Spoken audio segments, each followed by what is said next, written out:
Hello, and welcome to Brada Tales. Tonight, we're bringing you a selection of eerie stories paired with the soothing sound of rain to help you relax and drift off to sleep. Before diving into the atmosphere of suspense, leave a comment below letting us know where you're watching from and what time it is. If these stories send chills down your spine, don't forget to like, share, and subscribe. Get comfortable, let the fear gradually envelop you, and tell us what kind of stories you'd like to hear next time. Settle in, we're about to begin. What if the voice in your head wasn't yours? I can still remember the first time I heard it. I had just moved into the old house on Hawthorne Street. It wasn't much, just a small, weathered building with cracked windows and a faded door that creaked in protest with every gust of wind. But it was mine. For the first time in a long while, I felt like I had somewhere to call my own. It was a quiet neighborhood, the kind where people mind their business and leave you alone. Exactly what I needed after, well, everything. But there was something about this house. Something off. I couldn't place it at first. The air was always heavy, like a storm was just waiting to break, and no matter how hard I tried, I could never shake the feeling that I wasn't alone. At night, the house would settle with deep groans, as though it had a life of its own, breathing in the silence. And then it started. The first night, I thought it was just the wind. The whispering, faint and soft, brushing against my ears as I lay in bed. Maybe it was just my mind playing tricks. But as the days went on, it only grew louder. Not louder in volume, but clearer. More distinct. It wasn't the wind. At first, I thought I was imagining things, like the stress from the move was finally catching up with me. But I couldn't escape the feeling that someone, was watching me. I'd hear it, a soft murmur, coming from somewhere in the darkness.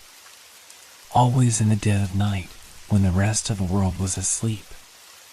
Come closer. That was the first thing it said. It was soft, like a hiss, but clear enough that it made my skin crawl. It wasn't my voice, I was sure of that. It didn't sound like anyone I knew. Who's there? I whispered into the dark, but the voice didn't answer. It just waited. I tried to ignore it. I thought maybe it was just my mind playing tricks on me, too much caffeine, too little sleep. But the whispers kept coming. Soft at first, just a hum in the background, like an echo of my own thoughts. But as the days passed, it became harder to distinguish the voice from my own. At night, while I was in bed, I could feel the room around me shift. The shadows seemed to stretch, to move, as if they were alive. The air turned cold, prickling against my skin, and I'd lie there, frozen in place, waiting for something to happen. But nothing did.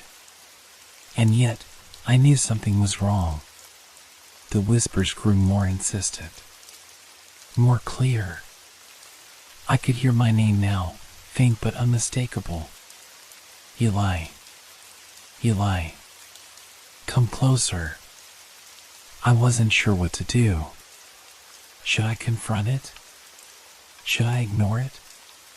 Every instinct screamed at me to leave, but I was trapped by my own fear. Fear of what was waiting for me in the dark, in the silence. The house seemed to twist around me, its once familiar rooms now foreign, menacing.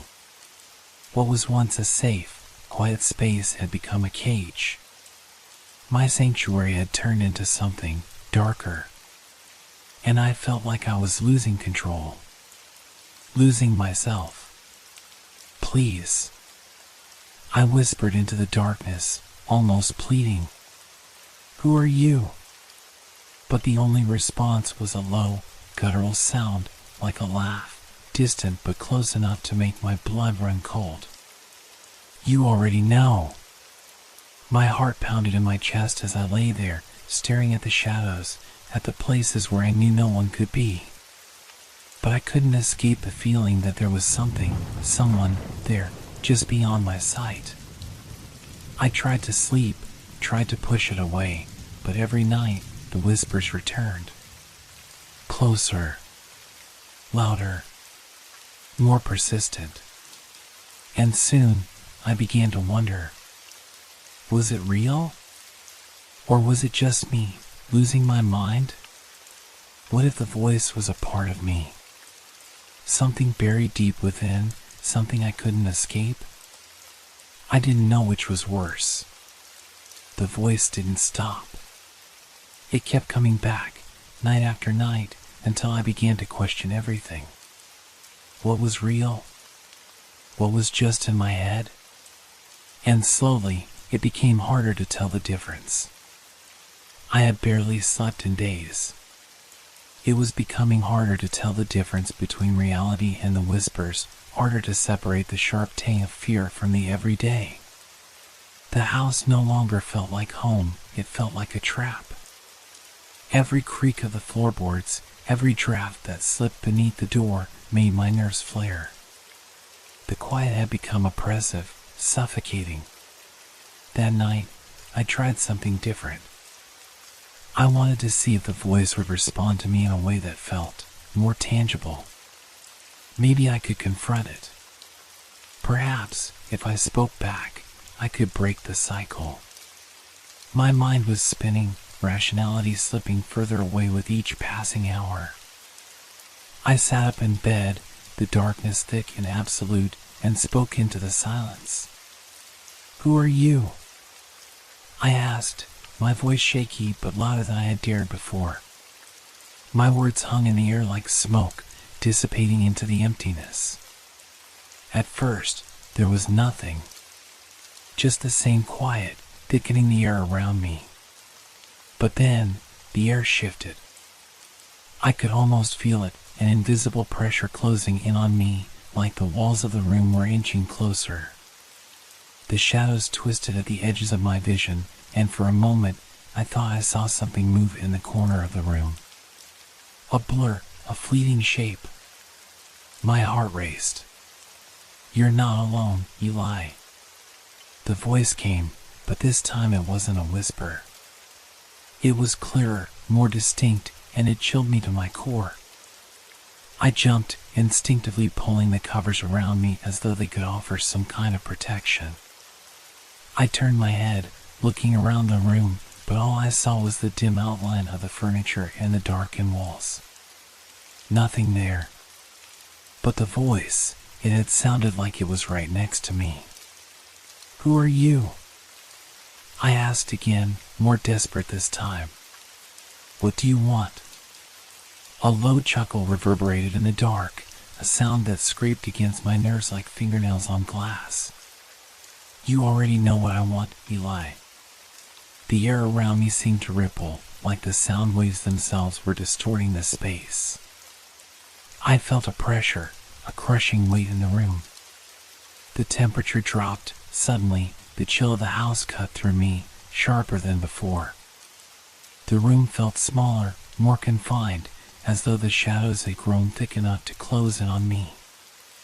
I could feel my pulse pounding in my ears as I lay frozen, eyes wide, searching the room for any sign of movement. But the room was empty. Nothing moved except the dim light that barely filtered through the curtains. And yet, the voice lingered. It didn't seem to need a body to exist. It just was. It filled the room, slipped beneath my skin. "What do you want from me?" I asked again, my voice barely above a whisper. I wasn't sure why I thought asking would make a difference. But something inside me, some shred of hope, still clung to the idea that understanding might stop it. That knowing the truth would make it stop. But the voice didn't stop. It never did. Instead, it spoke again, its tone now filled with a sense of cold amusement, as if it knew how helpless I was. "You've been listening all along, haven't you? You know me better than you think." better than you want to. I swallowed hard, the words slipping through my mind like knives. I had no idea what it meant. I didn't want to know. I had to do something. I couldn't just lie here, trapped by a voice in the dark. I grabbed my phone, my hands shaking as I fumbled for the light. The screen blinked to life, and for a moment, I felt a sliver of comfort, light in the dark. I quickly checked the time, 3 a.m. A deep, gnawing feeling settled in my stomach as I realized how late, or early, it was. How many hours had passed while I lay awake, listening to that voice? Had it been days since I last slept properly? Was I even sure what was real anymore? I reached for the lamp beside my bed, determined to banish the darkness with light. As my fingers brushed the switch, the voice returned, louder this time, almost too clear. I've been here, Eli, right here, all this time. Watching. Waiting. My blood ran cold. It wasn't just a voice. It was something else. Something alive. Suddenly, the room felt colder. The shadows seemed to shift, lengthening toward me. I glanced at the door, locked. I thought I saw something, someone, standing just outside the frame, but when I blinked, it was gone. My breathing quickened. I could feel the weight of unseen eyes on me. The walls seemed to pulse, the very air vibrating with an unseen presence. I turned the lamp on, flooding the room with light, but it didn't help. The voice, now an almost tangible presence, seemed to follow me, wrapping around me, squeezing the air from my lungs. "Why are you doing this?" I asked, my voice rising in panic. I could hear it trembling. "What do you want from me?" The voice didn't respond immediately. The silence stretched long and unbearable. But then, almost too softly to catch, it whispered again. "You're mine now." And that was when the power went out. The light flickered and died, plunging me back into the cold, unyielding darkness. I could still hear the voice, closer now, just inches from my ear. "You can't escape me, Eli. I'll always be here." Watching. And for the first time, I truly believed it. I could feel it. The dark around me was no longer just the absence of light, it was something heavier, more suffocating. The air pressed against my skin like a tangible force, pushing me down, restricting my breath. My heart thudded in my chest, and I fought to keep my breathing steady, but the darkness made it impossible. It was as if the walls were closing in, the space shrinking with every passing second. The air seemed thicker, colder, and I could almost taste the fear hanging in it. I reached blindly for the nightstand, hoping to find the lamp, but there was nothing. The sudden absence of light made the room feel infinite, a cavern stretching forever in every direction. I pulled my knees to my chest and squeezed my eyes shut, as if that would somehow block out the oppressive weight of the silence.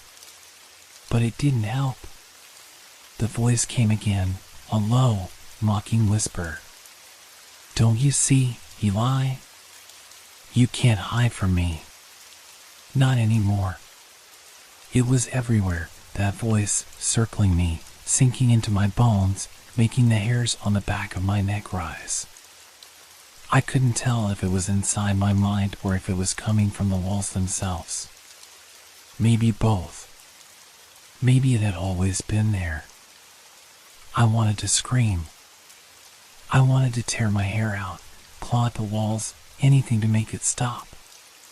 But my mouth felt dry, my tongue thick in my throat.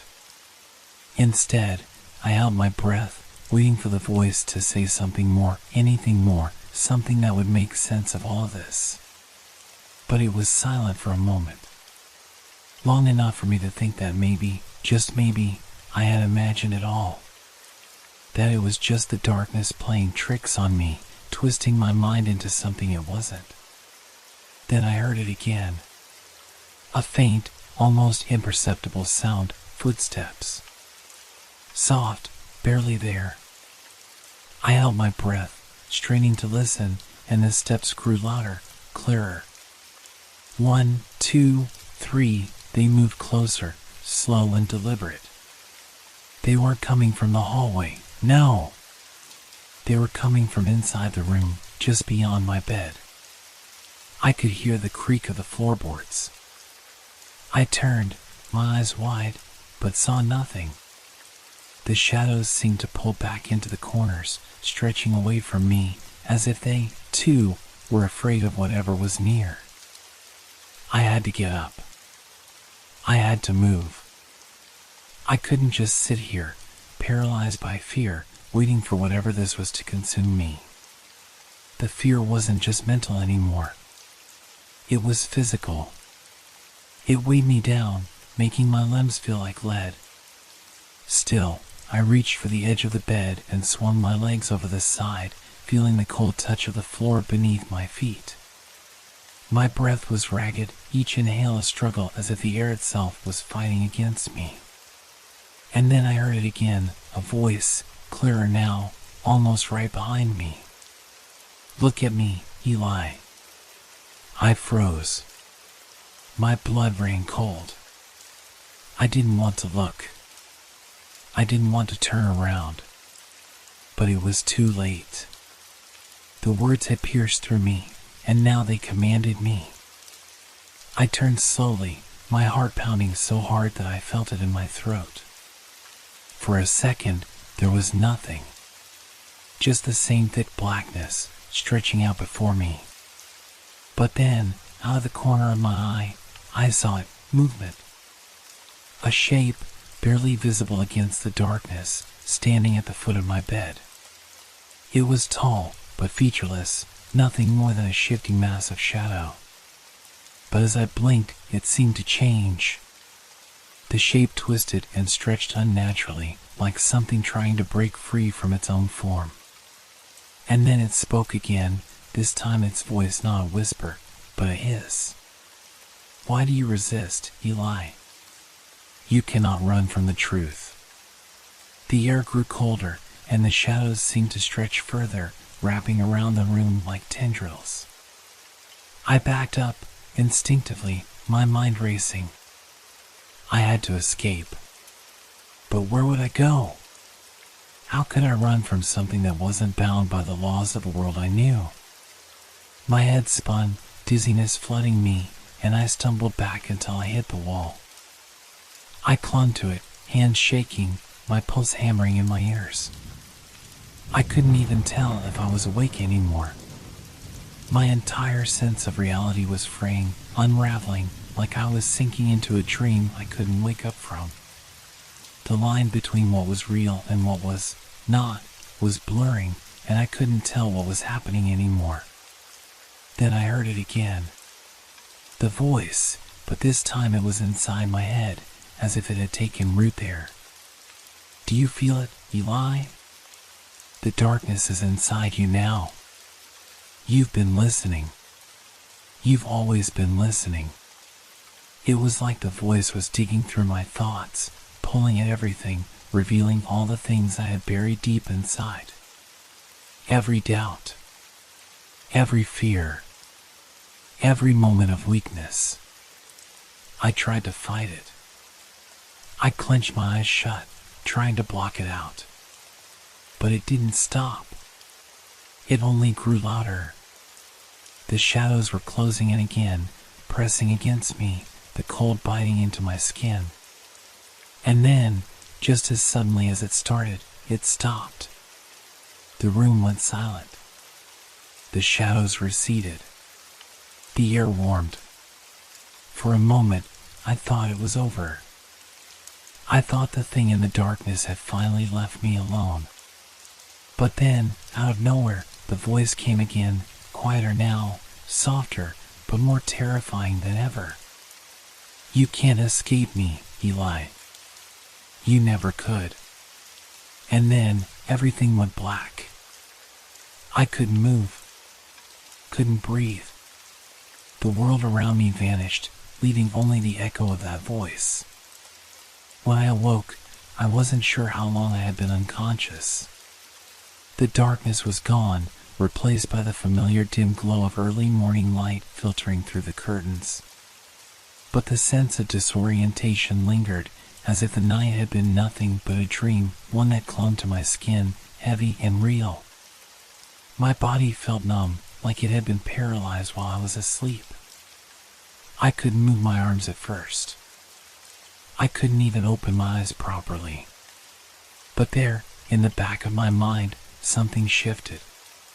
The voice, the terrible, commanding whisper, was still there, waiting like an echo in my thoughts. It had never really left. It was inside me now. I forced myself to sit up, the sudden motion sending a wave of dizziness through me. My head spun, and for a moment, I thought I might fall back into unconsciousness. I had to shake it off. I had to focus. But when I looked around the room, something wasn't right. The edges of the furniture seemed sharper, more defined, and yet there was a lingering distortion. The room felt smaller, like the walls were closing in, or the space around me had somehow changed shape without me noticing. I stood slowly, unsteady on my feet, trying to convince myself it was all in my head. Just tiredness. Just the remnants of a nightmare. But deep down, I knew better. I could still feel it, the presence. The darkness that I hadn't imagined, no matter how hard I tried to convince myself otherwise. I turned toward the door, instinctively wanting to leave the room, get out of this suffocating space. But when I touched the doorknob, the cold metal burned my palm. It was unnaturally cold, far colder than it should have been. The voice returned. "You think you can escape, don't you?" I gasped, stepping back from the door as if it had bitten me. My heart pounded in my chest, and the air felt heavy, thick with something dark. It was as if the room itself was alive. It was watching me. I could feel the presence moving just behind me, like a shadow made flesh. A chill ran up my spine, but I couldn't bring myself to turn around. I was frozen, trapped. And then, something happened that I didn't expect. The silence in the room deepened. The usual hum of the house, creaks of the floorboards, the distant sound of traffic from outside faded away completely. It was as if the world outside had ceased to exist. The voice returned, sharper now. "You can't fight me, Eli. You never could. The darkness is inside you." I felt my knees buckle, and I had to catch myself against the wall to keep from collapsing. I could hardly breathe now. Each breath felt like I was inhaling cold, dense air, like my lungs were being slowly suffocated. And then I heard it. The scraping sound. A faint, insistent scratching, as if something, or someone, was dragging something heavy across the floor. It was coming from the hallway. The door to the room stood ajar, but I didn't dare move toward it. The sound grew louder, more distinct, but it wasn't until the first shape emerged from the darkness outside that I knew I had no choice but to confront it. A figure, tall and impossibly thin, stepped into the doorway. At first, I thought it was my imagination. But the longer I stared, the clearer it became. It wasn't human, at least, not in any way I understood. It had no features, no face, just a dark shape that seemed to absorb the very light around it. I couldn't look away. I was trapped in its gaze, or lack of gaze. There was something about it that paralyzed me. My muscles ached to move, to run, but the fear held me in place like an anchor. The voice spoke again, but this time it was almost like a growl, a low, guttural sound that vibrated through my chest. You were always weak, Eli. You just couldn't see it. And now, it's too late. The figure took a step forward, and the air grew even colder. I could see the faint outline of its hands, elongated and bony, as if it were reaching for me.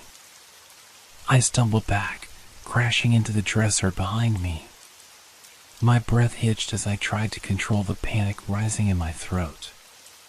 It wasn't real, I told myself. None of it was real. But the more I said that, the more real it felt. I turned, bolting toward the window. The ground outside was still dark, but I had no choice. I had to get out. I had to escape. I yanked the window open with desperate strength, the cold night air biting at my face. But as I climbed over the ledge, I froze again. There, just beneath the window, in the yard, stood another figure. A shadow, blending into the night, watching me with something I couldn't name. The voice whispered one final time, and this time it was a whisper of triumph. You're already lost, Eli. I looked at the shadow below, at the one in the doorway behind me, and the dark room closing in from all sides, and I knew, with a sick certainty, that there was no escaping it. I didn't know how long I stood there, frozen between the cold of the window and the suffocating darkness behind me. Every instinct screamed at me to escape, to run. But something had changed. The air was thick now, dense with a tension I couldn't understand, as though the very fabric of reality had unraveled just enough to reveal something terrible lurking beneath it. I couldn't escape. I couldn't move. The shadow outside shifted, its form stretching unnaturally, reaching toward me like an arm made of smoke. And as I stared at it, the voice, low, relentless, and omnipresent, came again, softer this time, as though it had always been there, waiting for me to hear it. You're still not listening, are you? My heart slammed against my ribcage. The world felt distant, like I was observing it from behind a glass wall. A wall I couldn't break through. My own thoughts felt muffled, like the voice was drowning out my ability to think clearly. The shadow outside, it wasn't just standing there anymore. It had come closer, step by step, a slow and deliberate movement. Each time it shifted, the space around it seemed to warp, as though the darkness itself was bending, folding over itself. I couldn't tear my gaze away. For the first time, I noticed something about the figure. Something that hadn't been clear before. Its outline was jagged, not smooth like a person, but broken, fragmented. Like it wasn't a single thing at all, but many pieces stitched together in a grotesque mockery of life. Why are you running? The voice asked, now so close that it felt like it was inside my head, whispering directly into my ear. There's no point in running, Eli. You know that. It was true. My legs wouldn't move. My mind couldn't focus long enough to form a plan. All I could do was watch as the shadow crept closer, its presence warping the room in ways that defied all logic. The walls seemed to ripple like water. The floor beneath my feet felt soft, unstable. I wasn't sure what was real anymore. And then, without warning, the shadow lunged. It wasn't a smooth motion. It was abrupt, jagged, like it was too many things at once, all colliding together, desperate to reach me. The air around me seemed to ripple, and with it, the weight of the room crashed down on me. My chest constricted with panic. I stumbled backward, collapsing to the ground in a heap.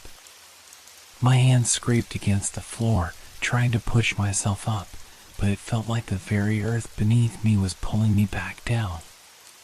A low, rumbling sound filled the room. The shadow's presence was suffocating, darkening every corner, erasing the lines between walls and floors, between space and time. I reached out in a frantic attempt to grasp something, anything, to anchor myself to reality. But my fingers brushed against nothing.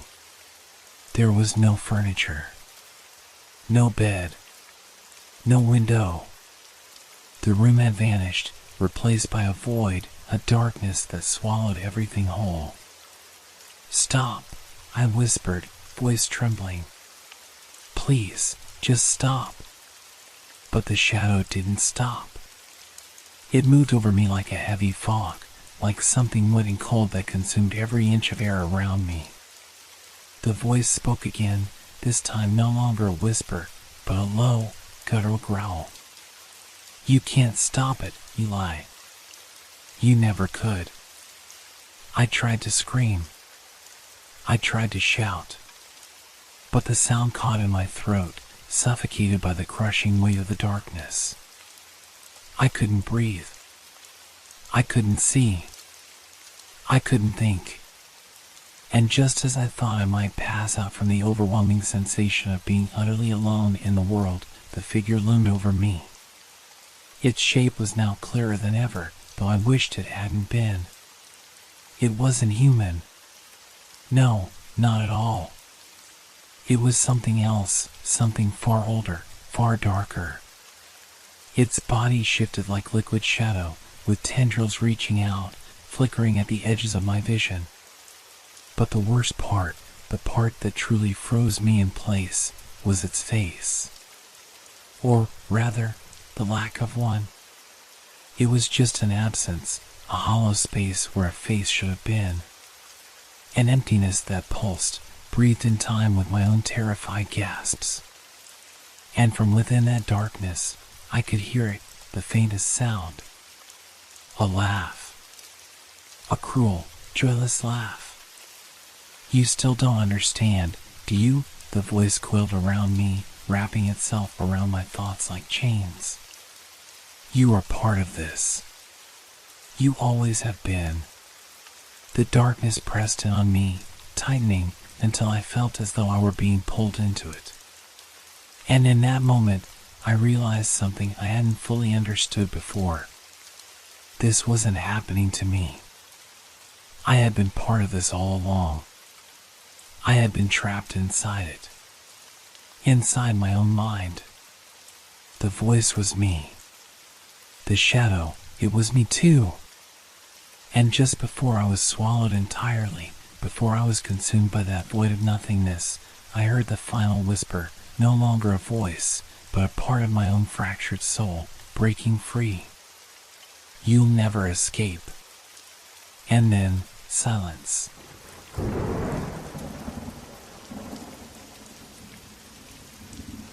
Why do we run from the things we cannot see? What is it that makes us turn away, even when the shadows beckon us closer? It was a question I hadn't asked myself in years, not since that night. But now, standing at the edge of the old house, I couldn't shake it. The memories were starting to surface again, more vivid than before. They clawed at my mind, as real as the scent of wet earth in the air. A scent I had once known, something about the woods, something about the fear I felt. It was all coming back. I wasn't supposed to be here. I hadn't meant to return. But here I was, my feet planted firmly in front of that house, the same house where everything had changed. The place I thought I had left behind. The house loomed before me, the paint peeling from the wooden boards, its windows dark and lifeless, as though the structure itself had been abandoned by time. But it wasn't empty. I could feel it. There was something still here, something waiting. I hadn't planned to come back. The decision had been impulsive, almost reckless. But the moment I crossed the threshold of the old road leading to the house, a strange force had pulled at me, like invisible hands wrapping around my chest, tightening with every step I took. Now, standing at the gate, I wondered if I had made a terrible mistake. I hesitated, taking a slow breath as I glanced over my shoulder. The forest behind me stretched endlessly, the trees heavy with the weight of silence. Not a sound, no rustle of leaves, no chirp of crickets. It was as if the world itself had fallen still, waiting for something to happen. I turned back to face the house, my heart beginning to pound in my chest. The front door was slightly ajar, swaying gently in the breeze, as if inviting me in. Or was it warning me away? "Come inside, Eli," a voice whispered from within. I froze, my breath caught in my throat. It wasn't my name. I hadn't told anyone I was coming back here. No one could know I was here. Yet the voice had called me, soft, insistent, almost familiar. It was the voice I remembered. The voice that had haunted my dreams for years. A chill ran down my spine. I knew this voice. I had been running from it for so long. I stepped forward, drawn by something beyond my control. The door creaked as I pushed it open, stepping inside. The smell hit me first, dust and mildew, mixed with something darker, something rotten. It wasn't the house I remembered. The walls seemed to close in around me, the air thick with the weight of years of neglect. But it wasn't just the house that felt different. It was the feeling, the oppressive sense of being watched, of something lurking just out of sight. I could feel it in the back of my mind, the way my thoughts began to scatter as I moved further into the darkness. I reached for the light switch, but the moment my hand touched the cold metal, the lights flickered and went out. Darkness consumed the room. For a moment, everything was still. I stood there, the silence pressing against my eardrums, so loud that I could hear the beating of my own heart. And then, I heard it. A faint rustling sound, like fabric brushing against the floor, followed by a soft, almost imperceptible scrape. It was coming from somewhere deep inside the house. Somewhere beyond the hallway that stretched before me. I didn't move. I couldn't move. My mind screamed at me to leave, to run. But the voice that had been calling me, echoed again, this time louder, more urgent. "Come closer, Eli. It's waiting." I swallowed hard, the lump in my throat making it hard to breathe. My legs felt heavy, like lead. My pulse quickened as I took a hesitant step forward. Each sound I heard seemed to draw me deeper into the house, further away from the safety of the door I had left behind. I couldn't explain why I couldn't leave. The fear was suffocating, but there was something else too, a need, a compulsion that kept me moving. Even as my breath became shallow, even as the darkness pressed in tighter, I kept going. The hallway stretched out before me, endless and cold, with doors that seemed to open and close on their own. The floor creaked beneath my feet, the sound unnervingly loud in the silence. And then I saw it. At the end of the hallway, a figure stood. Just beyond the edge of the dim light, its shape was barely visible, but I could feel it, its presence, its weight. My breath caught in my throat as I realized that I was no longer alone. But before I could react, the figure disappeared, vanishing into the dark. I stood there, frozen in place. Had I imagined it? Had I seen something that wasn't really there? I took another step forward. The floorboards groaned beneath my weight. The house seemed to shift, as though it were alive, reacting to my presence. The air grew thicker, colder. Something wasn't right. Something was waiting for me in this house, something I had hoped I'd left behind. The air grew colder as I stepped deeper into the house. My breath became visible, a puff of fog with every exhale. The silence, once comforting, was now oppressive. Every creak of the floorboards beneath my feet seemed to echo through the empty house, amplifying the feeling that I was not alone. I reached for the wall to steady myself, my hand brushing against the peeling wallpaper. It was damp, slick with age and neglect. It felt wrong, like the house itself was alive, breathing in sync with my every move. The hairs on the back of my neck stood up. A distant sound reached my ears, faint at first, like a whisper in the wind. It was low, guttural, almost unintelligible. My heart skipped a beat. I stood frozen, straining to hear. "Come closer, Eli." The voice, soft but unmistakable, echoed through my head. It wasn't just a sound. It was a command, a whisper that wrapped around my mind, pulling me forward against my better judgment. It was her voice. Elise. I stopped breathing. The name tore through my thoughts, ripping apart the fragile hold I had on my sanity. Elise. The name of my wife, the woman I had lost. The woman who had died in that accident. The same woman whose death had driven me into this madness. The accident had taken everything from me, left me broken, haunted by a world I could no longer understand. The grief had twisted me, clouded my mind, made me question what was real. I hadn't been able to escape it, not even in my dreams. But now, her voice, clear as day, was calling me. And I knew it wasn't possible. She was gone. Elise. It's not real. It can't be real, I told myself, trying to push the thoughts away. I squeezed my eyes shut, but when I opened them again, the hallway before me had changed. The walls seemed to stretch unnaturally, as though they were warping and bending to the rhythm of my heart. The shadows in the corners of the room grew deeper, darker, as if they were reaching for me. I took another step forward, my legs trembling.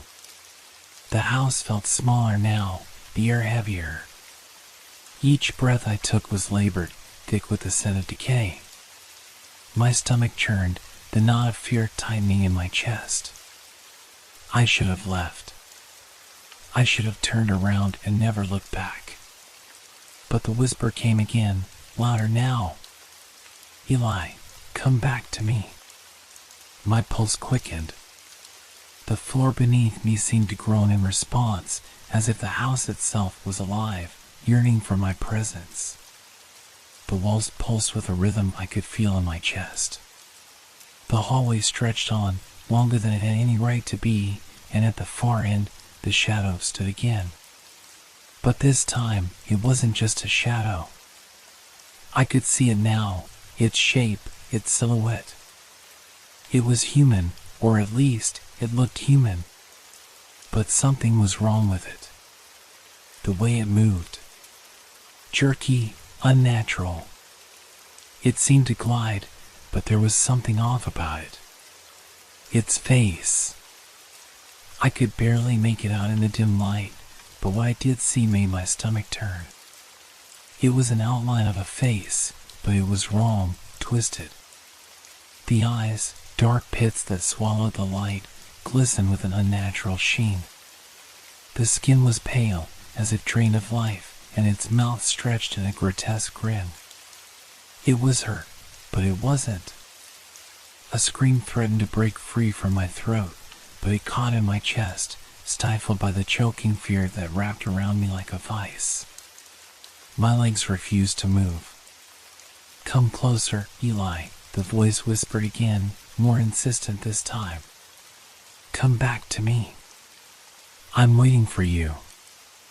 I couldn't breathe. I couldn't think. I took a step back, but my foot caught on something. I stumbled, hitting the wall behind me.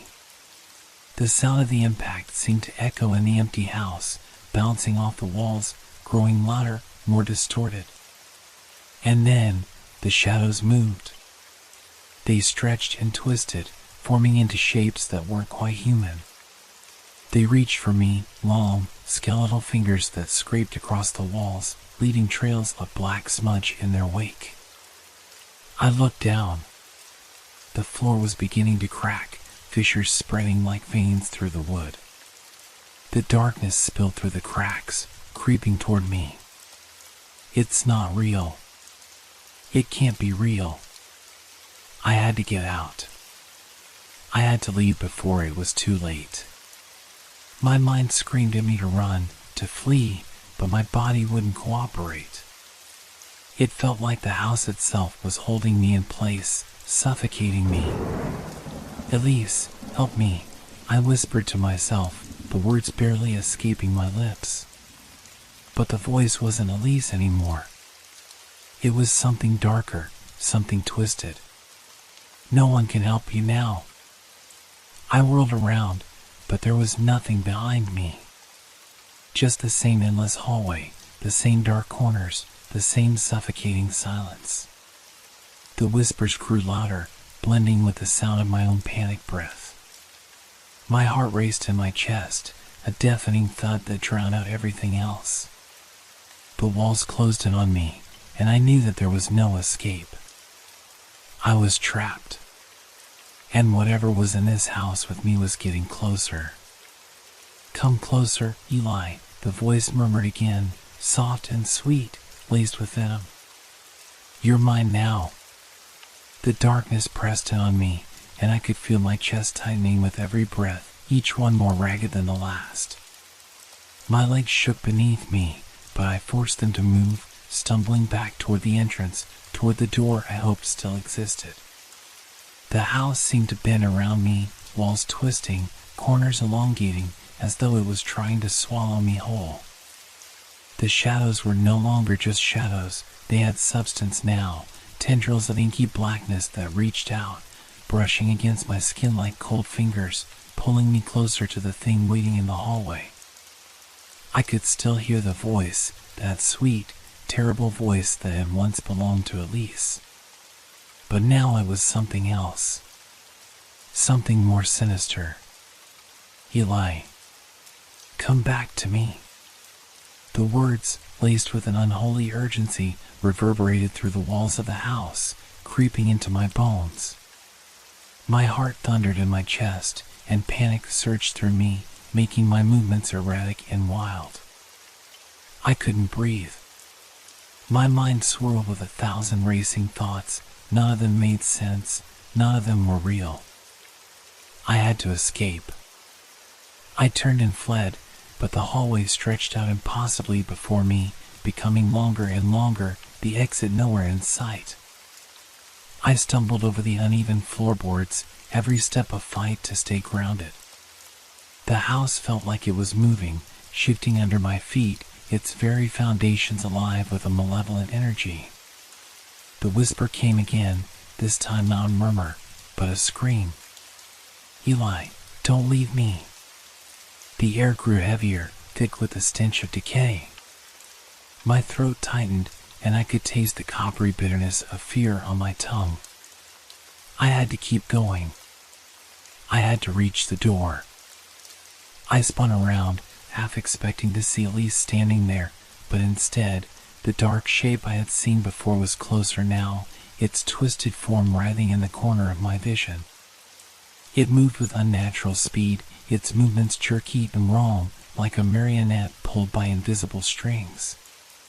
The pale, grinning face that had haunted me now seemed to melt and stretch, shifting in ways that defied logic.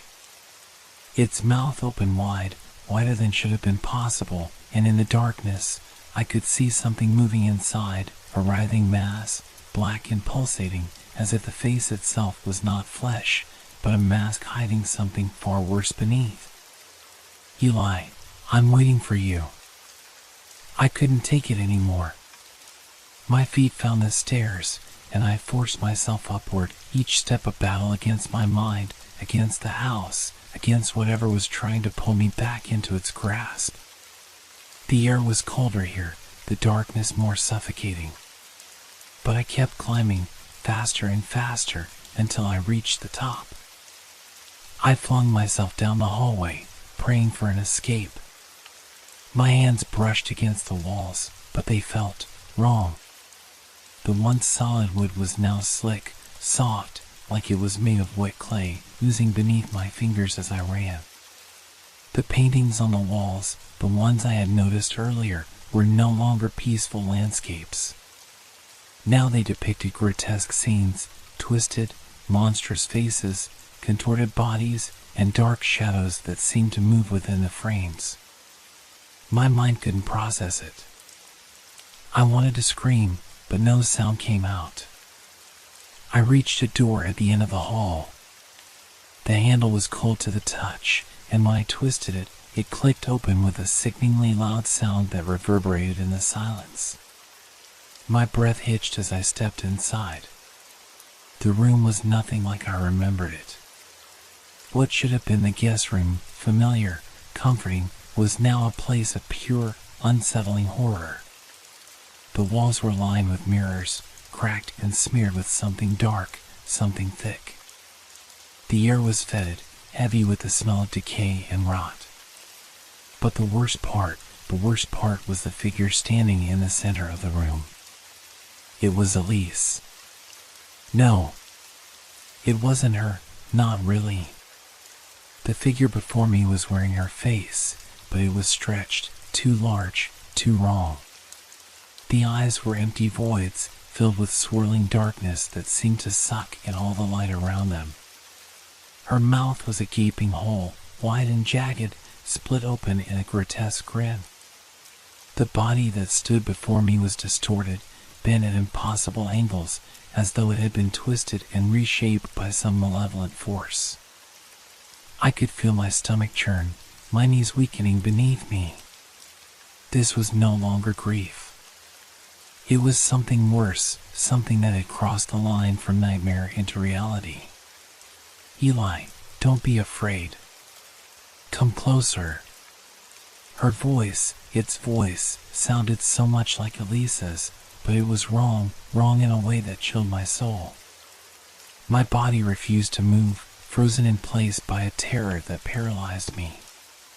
My heart pounded in my chest, each beat a drum of impending doom. I tried to speak, but no words came. My throat was dry, cracked. The thing in front of me tilted its head, its movements jerking and unnatural. Its mouth stretched wider, impossibly wide, and it took a step forward. The room seemed to close in around me. The mirrors reflected its every movement, multiplying the figure until it was all I could see, all I could think about. Eli. It took another step, and I could feel the floor beneath me trembling. The air around me thickened, becoming suffocating, each breath harder to take than the last. And then, suddenly, everything went black. I don't know how long I was unconscious. Minutes? Hours? But when I opened my eyes, the world was different. The house was quiet. Too quiet. I could still feel its presence, lurking in the corners of my vision, but the horrors I had just witnessed seemed to vanish, like a bad dream slipping away in the light of day. I stumbled to my feet, my legs shaky and weak. I didn't know where I was anymore. The hallway I had been running down was now nothing but a dimly lit corridor, the walls straight and intact, as if nothing had ever happened. But I knew better. I wasn't safe. The house was still here. It was still watching me. And whatever had taken Elise was waiting for me to come back to it. I didn't know how to escape. I didn't know if I ever would. But I would keep running. I stood frozen, caught between the truth of what I had seen and the lies my mind tried to tell me. The house was quieter now, but the silence felt wrong, heavy, pressing against my chest as though it were trying to smother me. I could still feel Elisa's presence in the air, thick and oppressive, but I couldn't tell if it was truly her or something else pretending to be her, a twisted mockery of the love I once knew. I stumbled down the hall, my hands brushing against the walls as I tried to steady myself. The floor creaked under my feet, and each sound seemed to echo, magnified in the suffocating stillness of the house. My heart raced in my chest, a constant drumbeat of terror, and yet I couldn't make myself move faster. Something was stopping me. The fear held me in place, like invisible chains wrapping around my limbs, keeping me from running. I turned the corner, my gaze locked on the door at the end of the hallway, the one that had always been my escape. But as I drew closer, the air grew colder, and a low, unsettling hum began to reverberate through the walls. It was faint at first, like the distant murmur of voices, but then it grew louder, closer, until I could feel it vibrating in my skull. "Eli, come back." The voice wasn't Elisa's anymore. It was something else, something darker, more insidious. It was the sound of despair, of a soul lost and twisted beyond recognition. It was the sound of a nightmare trying to drag me back into its depths.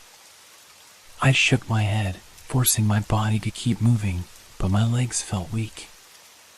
I reached for the door handle, but my hand trembled, unable to grip it. The cold radiating from the metal was like a shock to my system, and I recoiled, stepping back. The hum intensified, and I could hear the scraping of nails on wood, like someone was trying to claw its way out from the other side.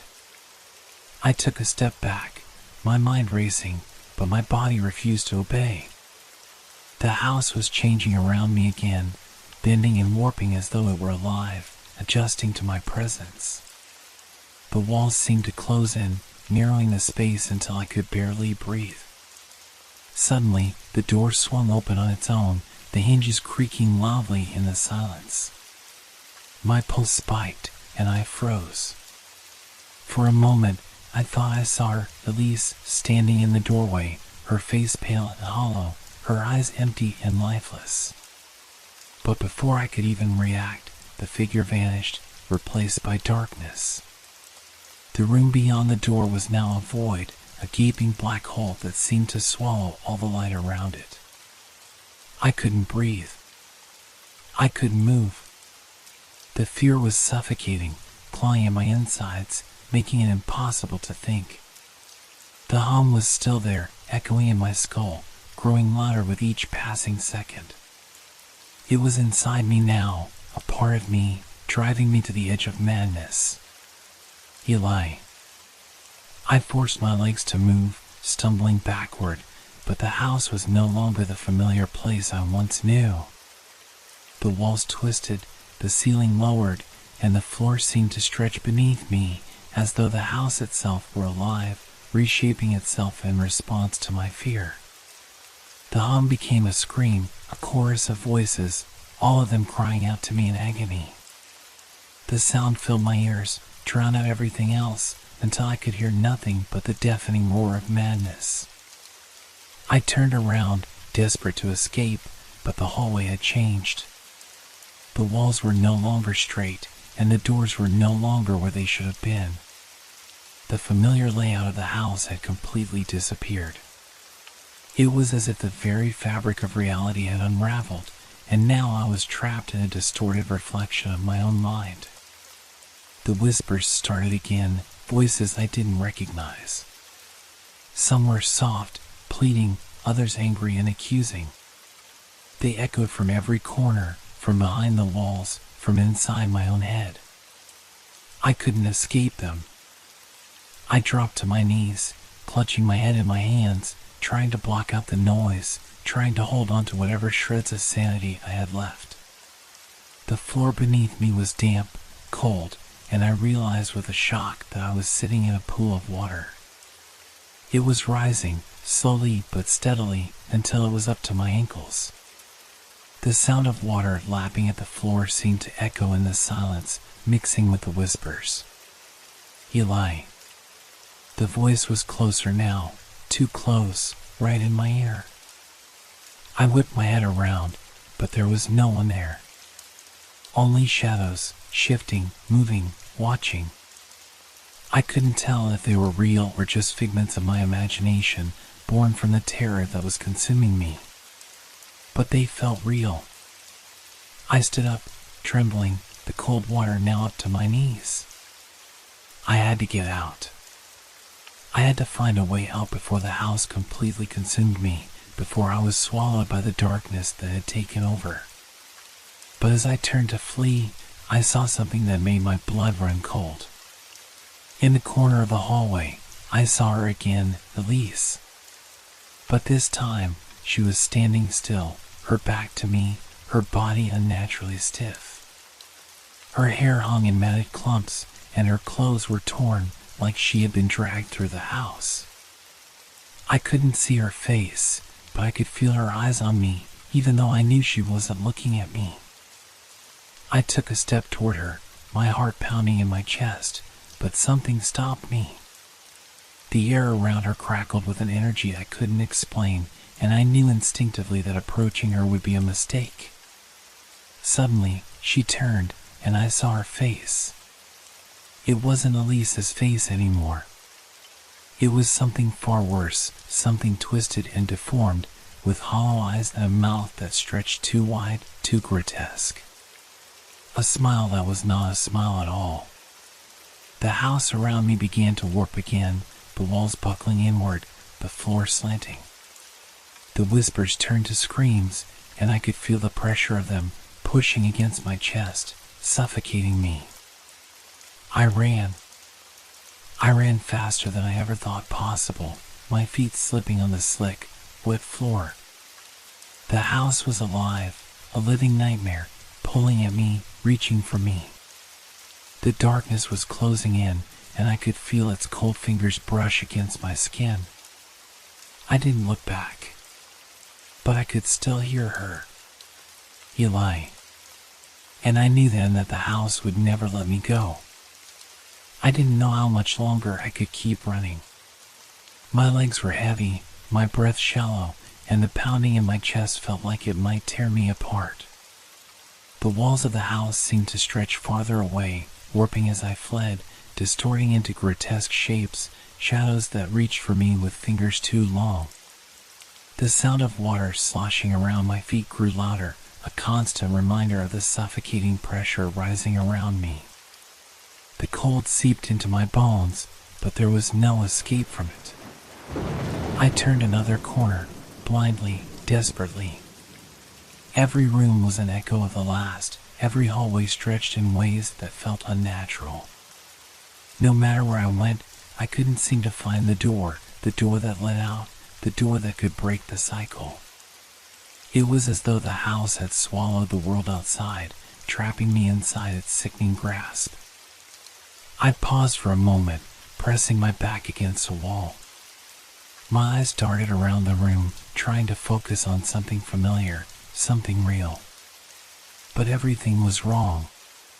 The corners of the room were too sharp, the shadows too long, stretching toward me like they wanted to consume me whole.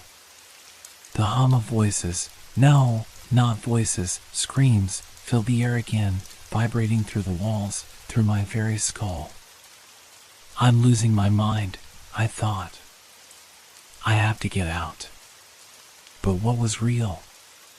What was the house? What was me? The water around my feet began to rise again, climbing steadily up my legs until it reached my waist. I tried to move, but the wet floor was slippery, treacherous, pulling me down into the depths. The whispers grew louder, filling my mind, drowning out every rational thought. The door. I had to find the door. The door that led to freedom. I forced myself to turn and run again, though my body screamed in protest. The hallway seemed endless. Each step I took, the walls stretched further, the ceiling lowered. There was no escaping it. And then, just when I thought I couldn't run anymore, I heard it again, the voice. Eli. It wasn't Elise. Not anymore. The voice was guttural, distorted, like something clawing its way up from the very depths of hell. It was deep, and it vibrated through my bones, rattling my very soul. I turned around so fast I almost lost my balance. The hallway was now filled with shadows, figures, stretching and twitching in unnatural ways. They were coming closer, dragging themselves along the walls, scraping their hands across the floor as though they were waiting for me to slip, waiting for me to fall. I couldn't breathe. The air was thick with terror, suffocating me. I backed up, my eyes scanning the room desperately, until they landed on the figure standing at the end of the hallway. No, not her. But it was her. Elise. She stood motionless, her back to me, her hair hanging in tangled, dark strands. The dim light from the hallway flickered as if it were alive, casting strange shadows around her. I could feel her presence. This wasn't the woman I loved. It couldn't be. Her body was stiff, unnatural, and her skin was pale, stretched tight over her bones, as though her body was a vessel now, something that had been hollowed out and left to rot. Eli. Her head jerked toward me, and for a moment, everything stopped. Her eyes, they were empty. Black pits. Hollow and endless. The smile that stretched across her face was not the soft, loving smile I remembered. It was wide, impossibly wide, stretching across her face like something that had been torn open. I couldn't move. I couldn't breathe. Suddenly, she took a step forward. I couldn't stop myself from backing away, my feet slipping on the water-soaked floor. I had to run. I had to escape. But the hallway was no longer the same. It was closing in, bending, as though it were swallowing itself whole. The walls pressed against me, the shadows leaped forward, and I heard the screams again, screams that came from deep inside my head, from the house, from the very air. I turned and ran. The sound of footsteps echoed behind me, getting louder with each step I took. Elise's laughter, cold, hollow, mocking, filled the air, and I knew that she was right behind me. I could feel her presence, the weight of it pressing down on me, the warmth of her breath on the back of my neck. I can't outrun this. I can't outrun her. But I had no choice. I ran until my legs burned, until my lungs screamed for air. The hallway twisted around me, the rooms becoming smaller, darker, the walls seeming to close in with every breath I took. The water was up to my chest now, the cold seeping deeper into my bones. And then, just as I thought I could go no further, I saw it. A door. The door. I ran toward it, my hand reaching for the handle, but as I grabbed it, I froze. The room beyond the door was not what I expected. It wasn't the outside, the freedom I had hoped for. No. It was the same room. The same hallway. The same house. The walls were cracked, the floor soaked with water, and the air was thick with that oppressive hum, that terrible noise that seemed to claw at my very soul. I didn't understand. I had been here. I had seen this place before. Was it real? A voice whispered in my ear. I spun around, but there was no one there. It's not over, Eli. The floor beneath me shifted, and I collapsed to my knees. The water was rising again, faster this time, until I was submerged up to my neck. My heart pounded in my chest as I gasped for air, but the water was too thick, too suffocating. It's not over. The last thing I saw was Elise's face. Her twisted, horrible smile. And then, nothing. Darkness. Complete and total darkness. The screams were gone.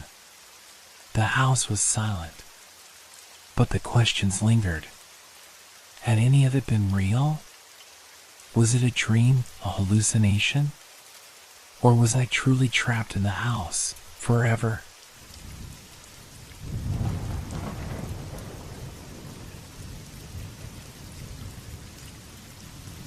How many times have you wondered what would happen if the past could speak? If the forgotten memories, buried so deep, could emerge and demand your attention? I had never considered the possibility of such a question until it became a terrifying reality. It wasn't the sudden surge of horror that greeted me when I stumbled across the old trunk in the attic, nor the dust that choked the air as I lifted the lid. It wasn't even the strange, almost magnetic pull I felt as I flipped through the brittle pages of a long-forgotten journal. No, it was something deeper, something far worse. The memories, or perhaps the shadows of them, had always been there, quiet, lurking at the edge of my consciousness. The attic, dark and stifling, had never felt like a safe haven, but it was my sanctuary, the one place in my life where the walls didn't seem to close in. And yet, when I opened that journal, the air changed. The silence grew heavier, almost alive. I had moved into this house only a few months ago. It was an old, creaky thing on the outskirts of town, a place far from the hustle of the world. I thought it would be the perfect escape from everything that haunted me. The things I never wanted to confront. The grief that tore through me every night. But I was wrong. The journal lay there, buried beneath old family photos and yellowed letters. It looked insignificant at first glance, nothing more than a collection of memories from a lifelong past. But as I flipped through the pages, each word etched in faded ink seemed to leap out at me, twisting and contorting, as though they knew I was the one meant to read them. It started innocently enough, just a description of mundane family life, a house, a garden, a familiar rhythm of everyday existence. But then, in the margins of the page, the words began to shift. There was mention of a strange noise, a shadow that followed the writer, a feeling of being watched. My hands trembled as I read on, the hairs on my neck standing on end. How was this possible? I hadn't told anyone, but every word felt like it was speaking directly to me. A soft creak from behind jolted me from my thoughts. I froze. It was the floorboard in the hallway, the same one that always groaned when someone walked past. Or perhaps it wasn't. I had been hearing things lately, small, almost imperceptible sounds that seemed to follow me. A faint tapping on the window late at night. Whispers that seemed to come from just outside my reach. At first, I chalked it up to my imagination, a consequence of the isolation. But now, with the journal in my hands, those sounds seemed less like coincidences. They felt like echoes of something I was unwilling to acknowledge. The wind picked up outside, howling against the walls. I felt the temperature drop suddenly, the chill crawling down my spine. Was it just the storm outside? Or was something more sinister afoot? The next page of the journal, though, chilled me to the bone. Night falls again. I hear the whispers louder tonight. It's the same voice that has haunted my dreams. It calls my name. I cannot escape. My name. I close my eyes for a moment, steadying myself. I must have read it wrong. It couldn't be. There was no possible way this journal, written so many years ago, could have known me. But my hands, despite the panic rising in my chest, reached for the next page. It wasn't fear that kept me turning the pages, it was curiosity. A twisted need to understand what I was reading, to make sense of the chaos that suddenly seemed to press in on me from all sides. And then, there it was. The final entry. I see him. I see the one who is like me. He walks through the door each night. He watches from the corner. I know not whether I am awake or trapped in a nightmare. But I feel him. and I am not sure if I am meant to be the watcher or the watched. I stared at the words, my breath caught in my throat. I should have closed the journal then. I should have burned it, thrown it away, and never looked back. But I didn't. The house grew quieter. The wind had died down, but the silence now felt suffocating. My eyes darted around the room, but nothing seemed out of place. The attic was still the same, cluttered, old, and eerily still. Yet, I couldn't shake the feeling that something had changed. The air felt denser, thicker. The room no longer felt like my refuge. It felt like something was waiting, watching. Suddenly, I heard it. The faintest whisper, just behind me. I see you. I whirled around, but the attic was empty. I was alone, but I could feel it. A presence. It was there, lingering just out of sight, watching me. My heart pounded in my chest as I scrambled to stand, knocking the journal onto the floor. The pages fluttered open, the same haunting words staring up at me. The words that echoed in my mind. Was this what had been following me all along? I didn't know how long I stood there, frozen, paralyzed by fear. I couldn't move. My feet felt glued to the floor, my breath shallow. I could feel the weight of the silence pressing down on me, every fiber of my being screaming to escape, but my body refused to obey.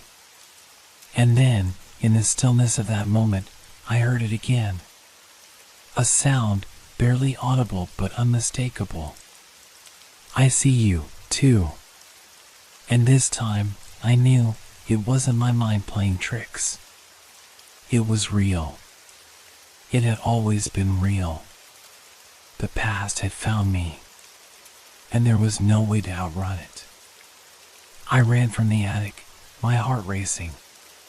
But I knew, deep down, that I would never be free of the whispers. They had already seeped into my soul, wrapping around me like a shadow, pulling me back to where it all began. What had I awoken? What had I brought into this house? I didn't know, but I couldn't ignore it any longer. I didn't sleep that night. I couldn't. The air in the house felt wrong, as though the very walls were pressing in, suffocating me. I could feel the presence lingering, watching, always just at the edge of my senses. The whispers had faded, but they were far from gone. In the stillness of the dark, they seemed to vibrate beneath my skin, scratching at the back of my mind. I had to leave. I had to get out of here. But where would I go? The house, with all its unsettling creaks and groans, felt like it had become a prison. But I couldn't shake the feeling that I was somehow trapped here, trapped not just by the house itself, but by something far more insidious, something connected to the very pages I had uncovered. I forced myself to get out of bed. The sheets clung to my body as I stepped onto the cold, wooden floor. My breath came in shallow gasps as I made my way to the door. The hallway was dark, only the faint glow of moonlight slipping through the windows providing any clarity. I couldn't stop looking over my shoulder, as though someone, might be right behind me. I walked slowly, trying not to make a sound, but every step felt like it echoed throughout the empty house. The hallway seemed longer now, stretching out like a tunnel, and the silence was so thick it was almost tangible. It was as if the house itself had become aware of my presence, watching me just as I had been watched. When I reached the kitchen, I leaned against the doorframe, my pulse racing. My hands were shaking uncontrollably, my body reacting before my mind could catch up. There was no rational explanation for the unease that had settled deep within me. My fingers brushed against the counter, tracing the edge of the worn wooden surface as I fought to steady my breathing. But there it was again. That whisper. I froze, every muscle tensing. It was faint, barely perceptible, but it was there. It came from behind me, just at the edge of my hearing. "I see you." This time, I didn't turn around.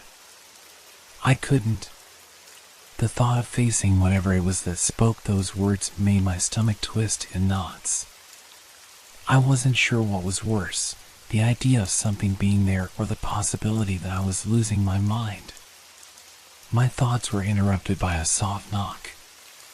Not from the walls, but from the door leading outside. It wasn't the kind of knock you expect from someone trying to enter. No, this one was different. It was slow, deliberate. Knock. Knock. I stood there, my breath catching in my throat. Who would be knocking at this hour? No one, surely.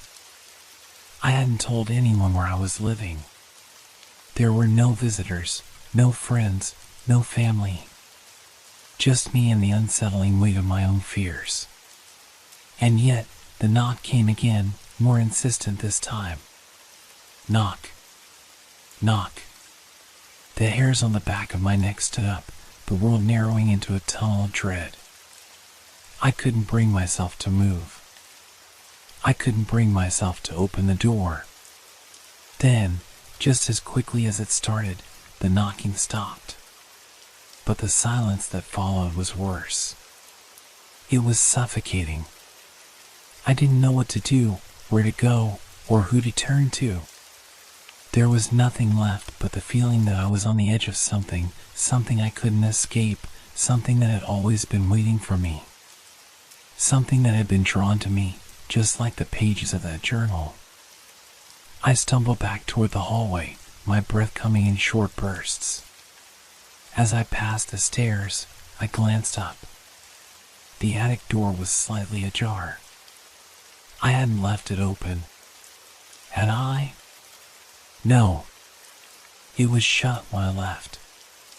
But now, it was wide enough to see a sliver of darkness beyond. And then, there it was again. The whisper. "I see you, too." I spun around, my heart hammering in my chest. The air in the hallway was thick with tension, the shadows pressing in around me. The house felt different now. It wasn't just the oppressive silence or the ever-looming whispers, it was something else. Something I couldn't explain. And then, I saw it. A figure, faint at first, standing at the end of the hallway. It was a silhouette, its shape distorted and hard to define, as if it were both part of the shadows and separate from them. It was motionless, but I could feel its gaze. The eyes were hidden in the darkness, but I knew they were there, watching, studying me. "You can't hide," it whispered. I took a step back, my hands trembling as I clutched at my chest, trying to steady my breath. But I couldn't move. I couldn't speak. I felt paralyzed, trapped in this moment, as though time itself had slowed to a crawl. The figure remained still, but I could feel the weight of its presence pressing down on me. It didn't come closer. It didn't need to. The mere act of being seen was enough. Then, without warning, it vanished. Not in the way a person might, but in a way that seemed more like it had never been there at all. Like it had never existed outside of my mind. I wasn't sure what to believe anymore. I couldn't tell if the figure had been real or if it had been another manifestation of my mind breaking under the pressure of the journal, the house, the whispers. I glanced down at my hands, still trembling, and realized something chilling. My fingers were covered in something wet, something dark. I looked down, expecting to see blood, but instead, there was nothing. Only the familiar feeling of something I couldn't explain. And then I remembered the journal. I had to go back. I had to find out what it all meant. I turned and ran back up the stairs. Every step felt heavier than the last, the whispers growing louder with each movement. I knew there was no going back now. Whatever had been awakened by that journal, by whatever dark force I had disturbed, was already inside me. And now, it was too late to stop it. I reached the attic door and pushed it open, the darkness beyond swallowing me whole. The journal lay on the floor, pages now flipped open to the last entry I had read. It was waiting for me. I see you. And now, you will see me. The attic door slammed shut behind me, the sound reverberating like a distant thunderclap. My heart was racing, blood pounding in my ears, but I couldn't leave. The pull to the journal was too strong, stronger than the overwhelming fear that threatened to paralyze me. Something told me I had no choice but to read on. The air in the attic was thick with dust, the only light coming from the faint slivers of moonlight that crept in through the small, grimy window. The shadows in the corners of the room twisted and shifted like dark, living things. It was as if the entire space had taken on a life of its own, one that was as old and forgotten as the journal that now lay before me. I knelt down, my fingers trembling as I reached for the weathered pages. The journal seemed to hum beneath my touch, its pages warmer than they should have been, as though it was alive in a way that made my skin crawl. I couldn't explain it, but I knew that there was something more to this book than I had realized. As I flipped through the pages once again, I found a new entry, one I hadn't seen before. It was different from the others, written in a hurried, almost frantic script.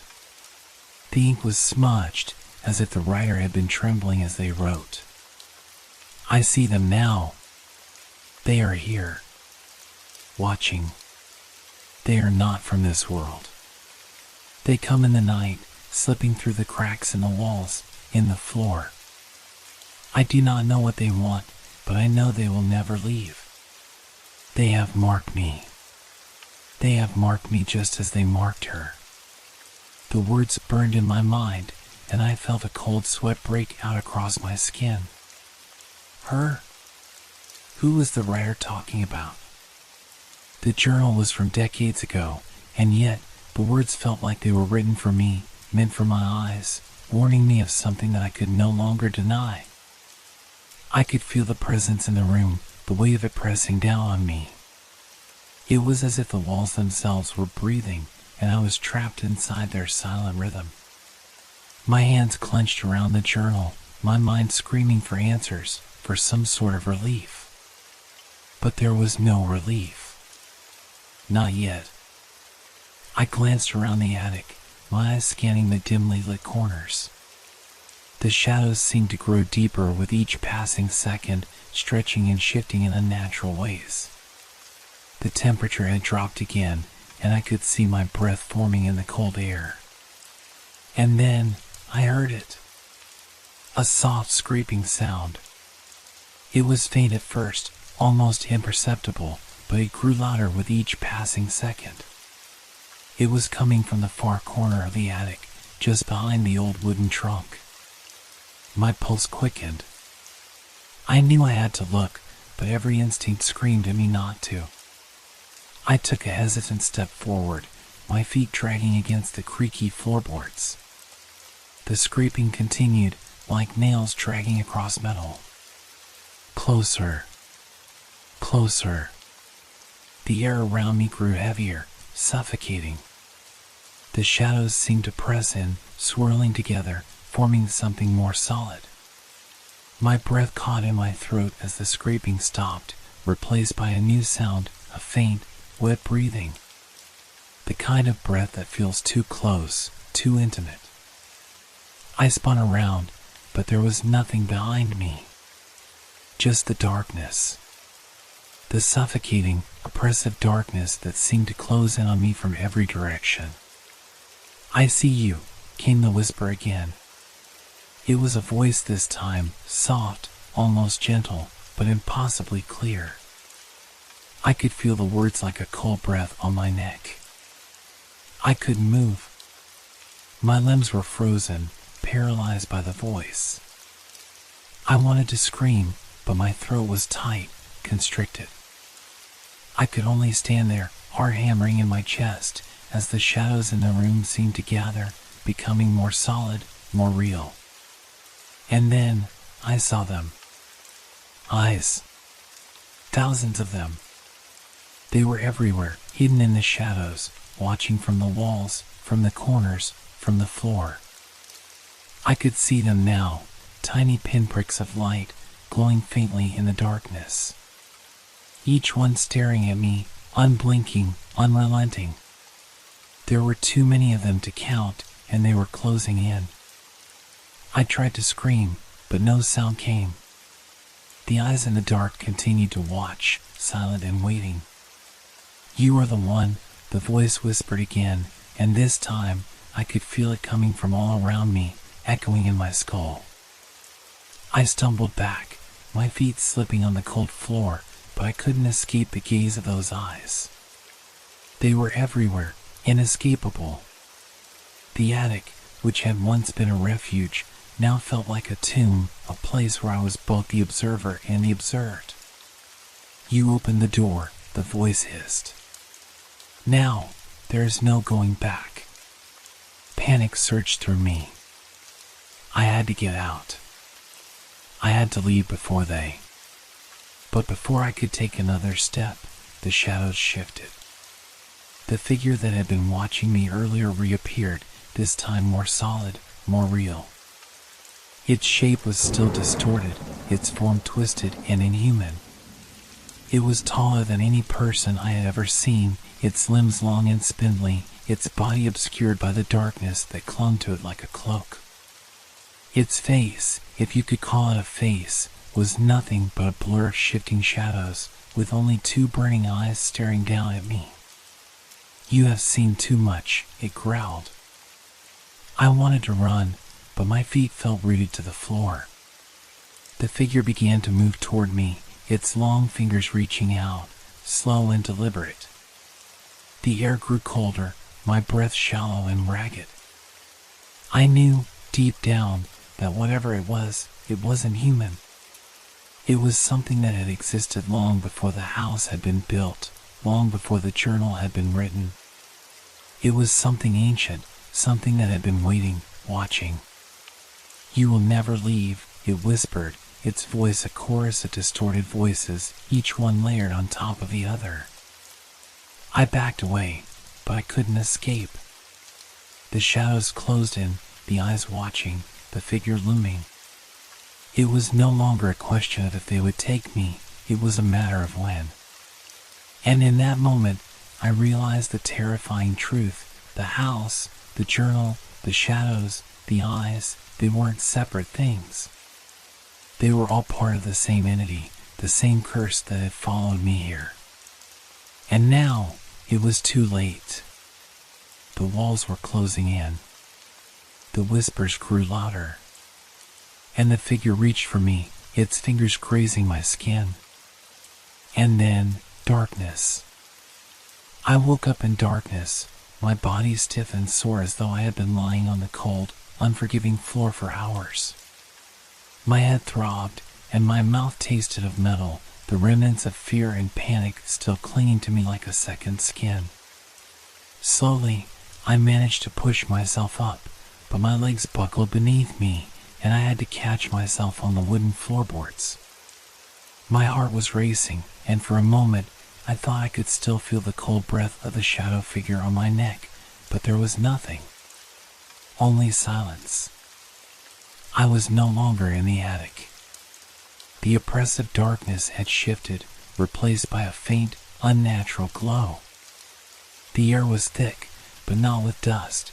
This was something else, something heavier, as though the very atmosphere around me was charged with an energy I couldn't understand. I couldn't hear anything, not even the usual creaks and groans of the house settling. The quiet was suffocating, all-encompassing, and it gnawed at the edges of my mind. I looked around, my vision blurry at first, but then, as my eyes adjusted, the world around me slowly came into focus. I was no longer in the attic or anywhere familiar. The room I was in felt ancient, as though I had stepped through some invisible barrier into a different time. The walls were covered in faded wallpaper, peeling at the edges like the skin of a dying animal. There were no windows, no doors, just the eerie glow that seemed to pulse from the very walls, casting long, unnatural shadows. And then, the smell hit me, a musty, damp odor that made my stomach churn. It was the scent of old wood, of decay, of something long forgotten.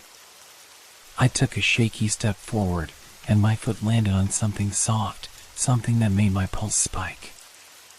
I looked down and saw old, yellowed pages scattered across the floor, crumpled and torn. They looked familiar. The edges were ragged, and the ink had bled in places. My heart stopped. The pages of the journal. The same journal I had been reading only moments ago. But how? I knelt down to gather the pages, my fingers trembling as I reached for them. As I picked up the first one, my eyes widened in disbelief. The handwriting was the same, but the words were different. It wasn't a continuation of the entry I had read before. This was something else. A new entry, and it was speaking directly to me. I see you, too. You thought you could escape, but you were already part of the story. You are bound by what you have seen, what you have touched. The veil is thin, and now you are caught within it. There is no going back. The words sent a shock through me, an electric jolt that seemed to reverberate in my chest. The journal was alive, its presence almost tangible, like it was pulling at the very fabric of reality itself. I forced myself to my feet, my head spinning as I tried to piece together what was happening. My mind was racing, but I couldn't make sense of it. Was I still dreaming? Had everything from the attic been a hallucination? No.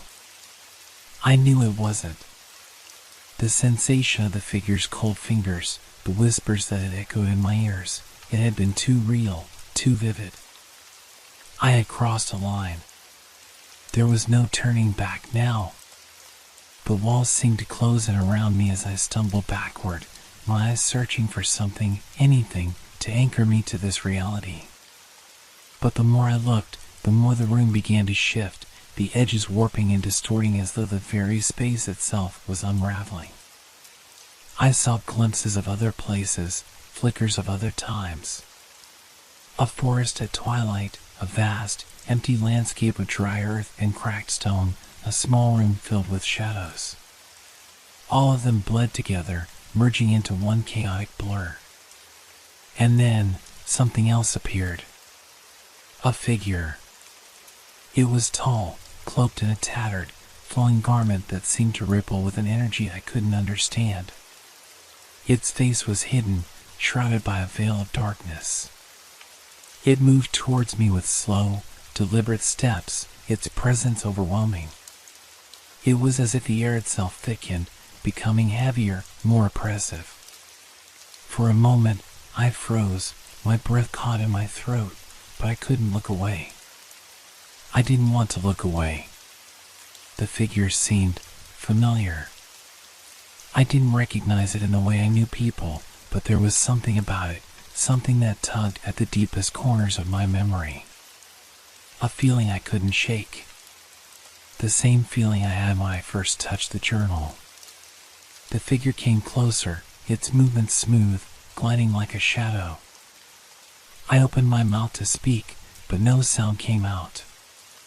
My body was paralyzed, rooted to the spot, as if the figure was somehow controlling me. And then, it spoke. You should never have opened it.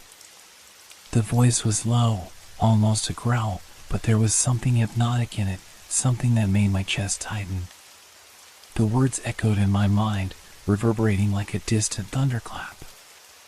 The figure raised its hand, and as it did, the world around me seemed to shift again, this time more violently. The ground beneath my feet cracked, splintering like glass, and the room began to break apart, fading into nothingness. You were never meant to find this place, the figure continued. And now, the consequences are yours to bear. I wanted to scream. I wanted to run. But my feet wouldn't move. I was stuck, trapped in this nightmare. The walls closed in even tighter, the shadows thickening, the air suffocating. And then, as if the figure had seen enough, it reached forward, its long fingers brushing against my face. The touch was cold, freezing, and it sent a shock through me, straight to my core. For a brief moment, I felt my consciousness slip, as if I was being pulled into the void. But before I could fully succumb, I heard a faint whisper in my ear. "Wake up." And then, nothing. The silence was absolute. No glow, no shadows. Just an emptiness so vast, it swallowed me whole. When I opened my eyes again, I was back in the attic. My body trembled from the cold, my breath coming in ragged gasps. The journal lay open on the floor before me, but the pages had stopped moving. The words were still, silent. I sat up, my heart pounding. I was back, but it didn't feel like I was back. The world around me had shifted. It was as if the boundaries between what was real and what was not had blurred, and I could no longer tell where the story ended and where I began. The attic felt smaller now. The shadows were closer. I was no longer alone. And somewhere, deep inside, I knew that the worst was yet to come.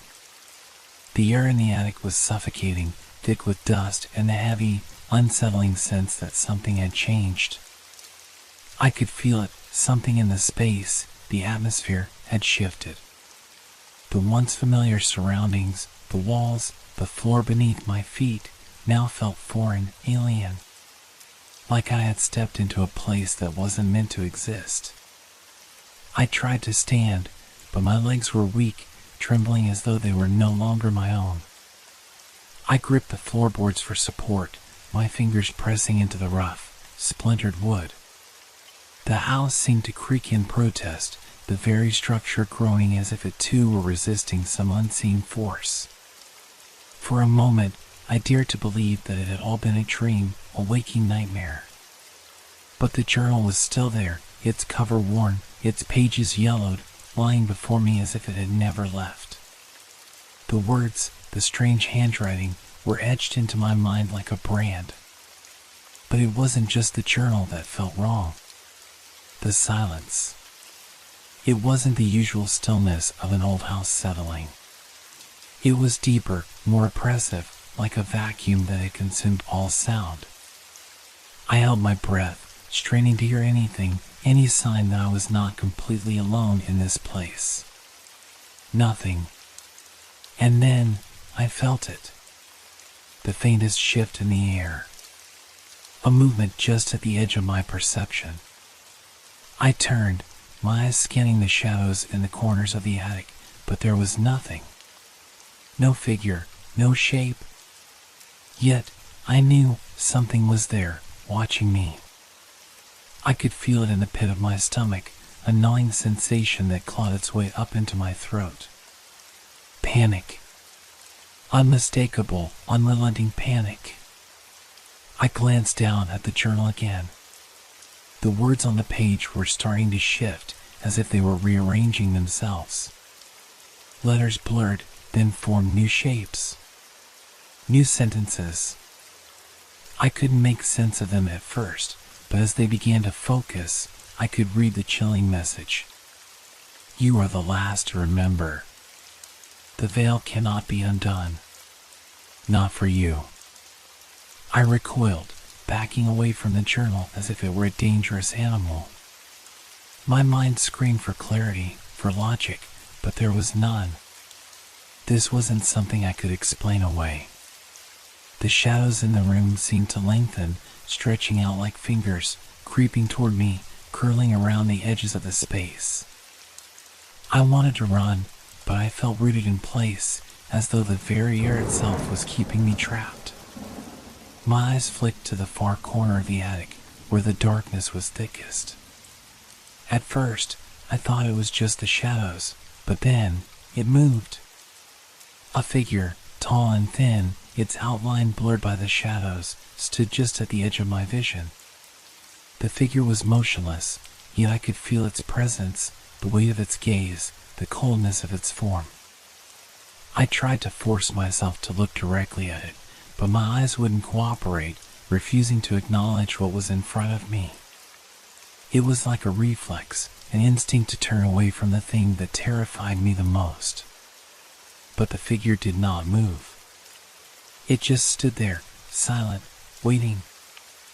I tried to speak, to call out, but my voice caught in my throat, strangled by the dread that pressed against my chest. My heart raced, and my skin felt clammy with cold sweat. The more I stared at the figure, the more it began to shift, its form warping, twisting like something from a nightmare.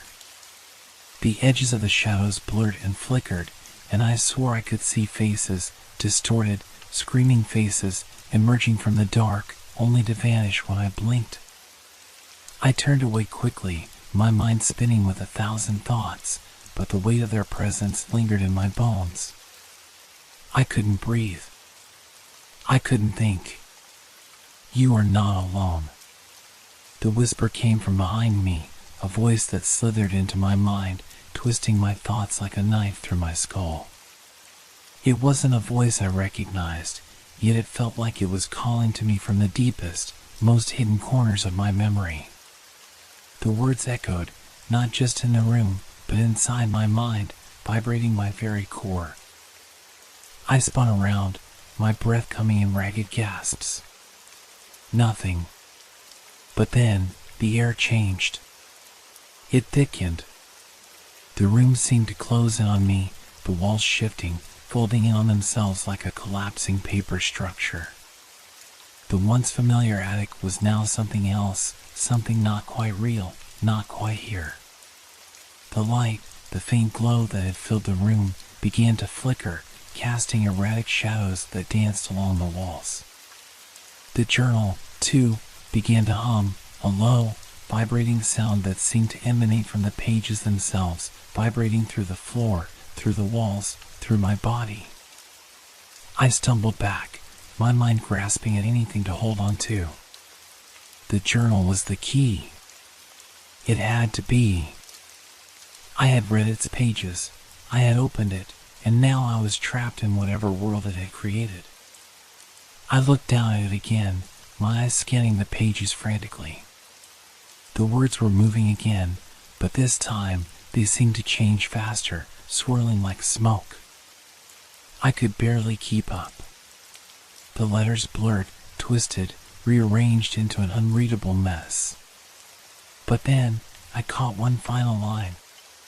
"There is no escape." The words burned into my vision, searing themselves into my mind.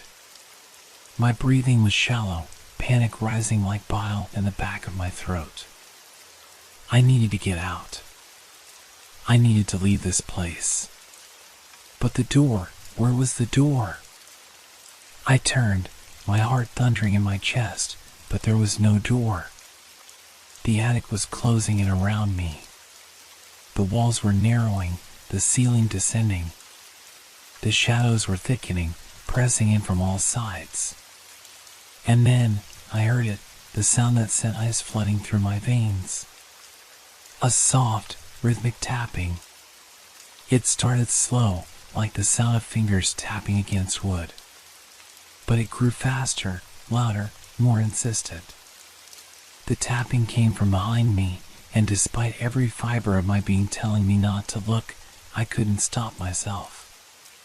Slowly, unwillingly, my head turned. And then I saw it.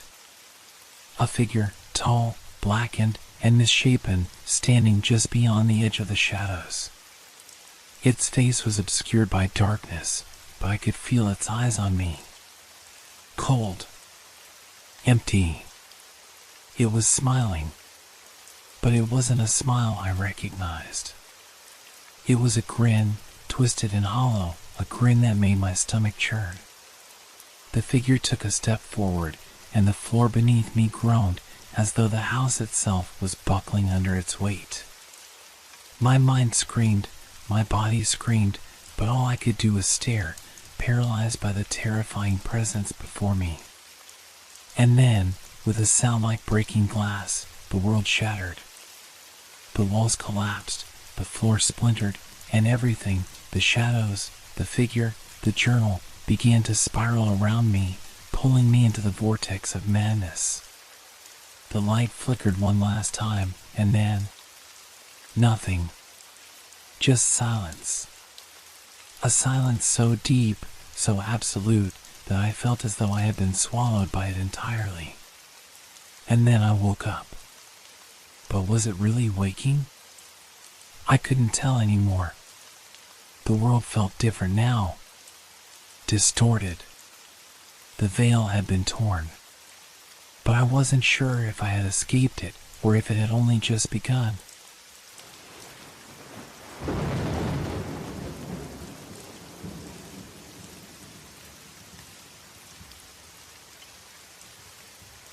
Thank you for making our stories part of your relaxation time.